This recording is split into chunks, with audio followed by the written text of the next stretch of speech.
Alléluia, Alléluia. Aujourd'hui, le ciel s'est ouvert. L'Esprit descend sur Jésus. Et la voix du Père domine les eaux.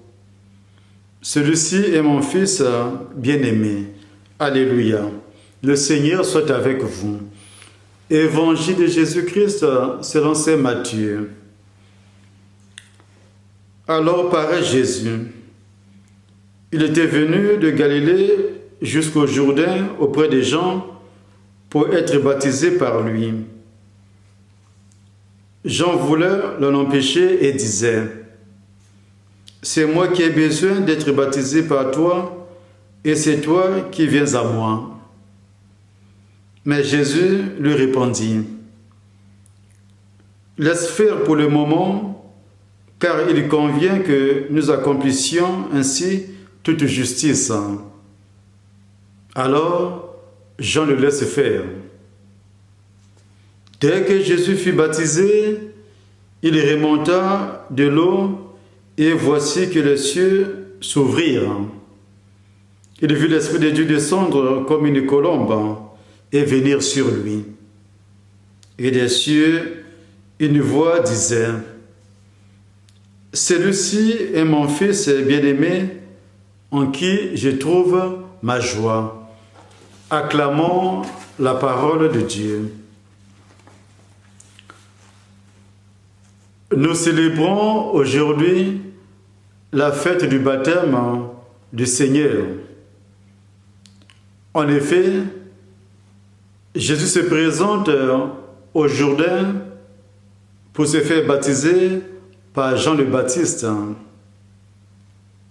L'évangile de Matthieu souligne le refus de Jean le Baptiste devant la demande de Jésus. Comment celui dont il vient de dire qu'il n'était pas digne de dénouer la courroie de ses sandales peut-il recevoir de lui le baptême?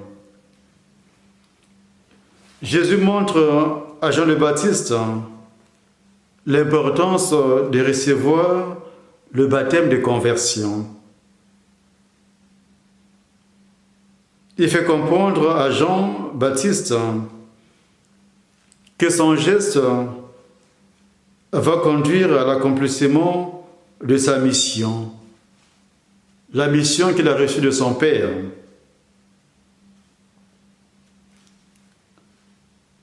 Si en se mettant au rang ou à la place des pécheurs, en ensevelissant leurs péchés avec lui dans les eaux du Jourdain,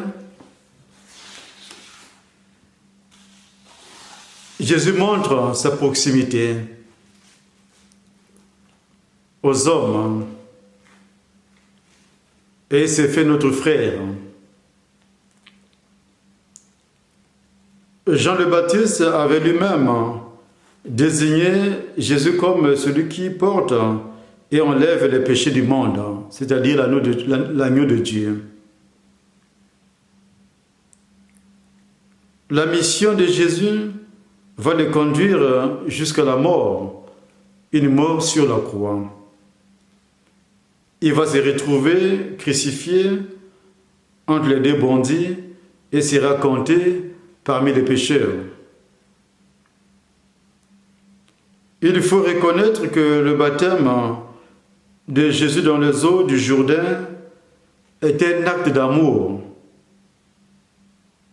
envers l'homme, envers tout homme.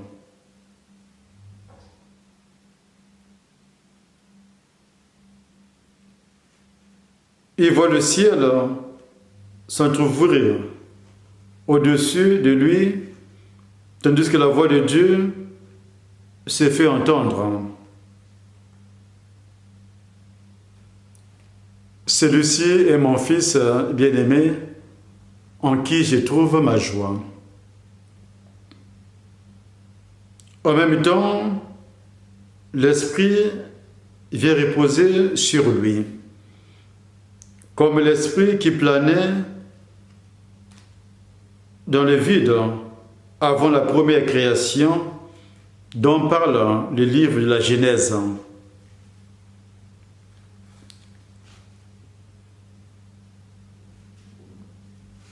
Lorsque Jésus sort du Jourdain,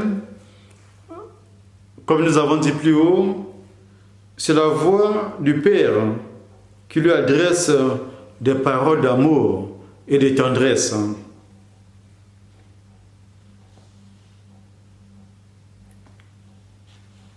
Ces paroles du Père à Jésus sont aussi destinées à chacun de nous.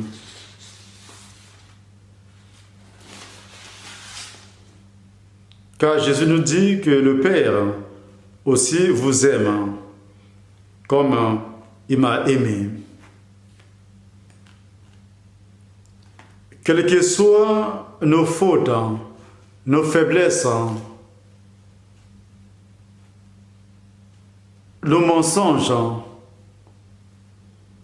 nos erreurs, nos humiliations, le Père nous entoure de son amour et nous adresse des paroles de tendresse.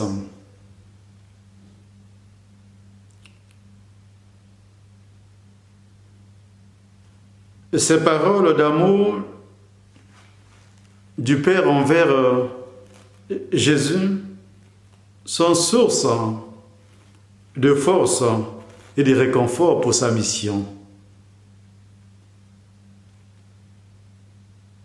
C'est le Père qui lui donne la mission et ne fait que la volonté de son Père.